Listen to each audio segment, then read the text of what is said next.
Hello guys, പുതിയൊരിലേക്ക് ഏവർക്കും സ്വാഗതം. What A night.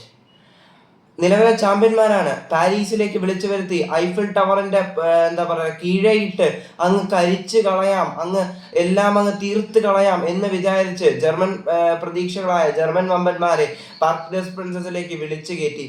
എന്നാൽ അങ്ങനെ അങ്ങ് പോകാനല്ല വന്നത്, ചിലതെല്ലാം തീരുമാനിക്കാൻ തന്നെയാണ് വന്നതെന്ന് ഉറക്കെ പ്രഖ്യാപിച്ചുകൊണ്ട്, അങ്ങനെ അങ്ങ് പോയാലോ ലൂയിസ് എൻറിക്കെ എന്ന് ഉറക്കെ പ്രഖ്യാപിച്ചുകൊണ്ട് ബയൺ മ്യൂണിക് അവരുടെ പോരാട്ട വീര്യം പുറത്തെടുത്തു. അങ്ങനെ കൊണ്ടും കൊടുത്തുള്ള പോരാട്ടം നടന്നപ്പോൾ ഫുട്ബോൾ ലോകത്തിന് അത് 5-4 9 ഗോളുകൾ പിറന്ന രാത്രിയായി മാറുന്നു.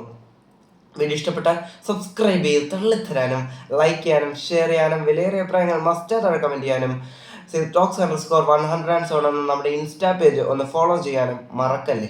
അപ്പം നമുക്ക് വീഡിയോയിലേക്ക് പോയിക്കാം. ഞാൻ ഇത്രയും ദിവസം വീഡിയോ ചെയ്യാതിരുന്നതെന്ന് വെച്ചാൽ ഒന്നാമത് പനി ഉണ്ടായിരുന്നു, പിന്നെ ഒരു കാര്യത്തിന് വേണ്ടി ഒന്ന് ബാംഗ്ലൂർ വരെ പോകണമായിരുന്നു, അതുകൊണ്ടാണേ. അപ്പം നമുക്ക് വീഡിയോയിലേക്ക് പോയിക്കാം. 17-ാം മിനിറ്റ്.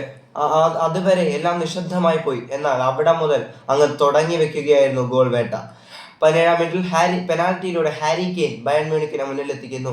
യുഎഫ ചാമ്പ്യൻസ് ലീഗിന്റെ സെമിയിൽ ഫസ്റ്റ് ലെഗിൽ ബയൺ മ്യൂണിക് മുന്നിൽ. പിന്നീട് 25-ാം മിനിറ്റ് കിച്ച കറസ്കി സമനില നേടുന്നു PSG വേണ്ടി. തുടർന്ന് 34-ാം മിനിറ്റിൽ നെവസ് PSG വേണ്ടി വീണ്ടും ഗോൾ നേടി 2-1 ലീഡിലേക്ക് കൊണ്ടുപോകുന്നു. 41-ാം മിനിറ്റിൽ ഒസ്മൻ ഡെംബലെ അവർക്ക് വേണ്ടി ഒരു ഗോളും കൂടെ നേടുന്നു. അങ്ങനെ 41-ാം മിനിറ്റിൽ ബയൺ മ്യൂണിക്കിന് വേണ്ടി ഒരു സമനില ഗോളും കൂടെ വരുന്നു ലൂയിസ് ഡയസിന്റെ വക. തുടർന്ന് അതിനുശേഷം മത്സരം അവസാനിക്കാൻ മിനിറ്റുകൾ മാത്രം നിൽക്കുകയും ഒസ്മൻ ഡംബലയുടെ ഗോളും കൂടെ വന്നതോടെ 3-2 PSG മുന്നിൽ. തുടർന്ന് 56, 59 മിനിറ്റുകളിൽ ഒസ്മാൻ ഡംബലയും കിച്ച കറസ്കിയിലെയും PSG ഗോളുകൾ അടിച്ചുകൊണ്ട് മുന്നിലെത്തിക്കുന്നു. 5-2 PSG മുന്നിൽ.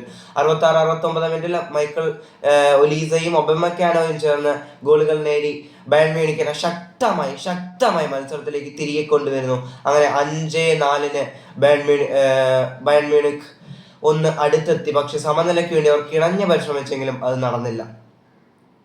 അങ്ങനെ എന്താ പറയുക, ഒരു ക്ലാസിക്, ഒരു ബ്ലോക്ക് ബസ്റ്റർ നൈറ്റ് തന്നെയായിരുന്നു ഫുട്ബോൾ ലോകത്തിന് ഇന്നലെ സമ്മാനിക്കപ്പെട്ടത്. ഇനി അങ്ങ് അലിയൻസ് അറീനയിലാണ് ബാക്കി. അവിടെ എന്ത് നടക്കും? ലൂയിസ് എൻറിക്കെ ഇന്നലെ പറഞ്ഞില്ലേ, ഞങ്ങൾ തോൽക്കാനും വിജയിക്കാനും സമനില നേടാനും സാധ്യതകൾ ഉണ്ടായിരുന്നു എന്ന്. അവിടെയുണ്ട് എല്ലാം.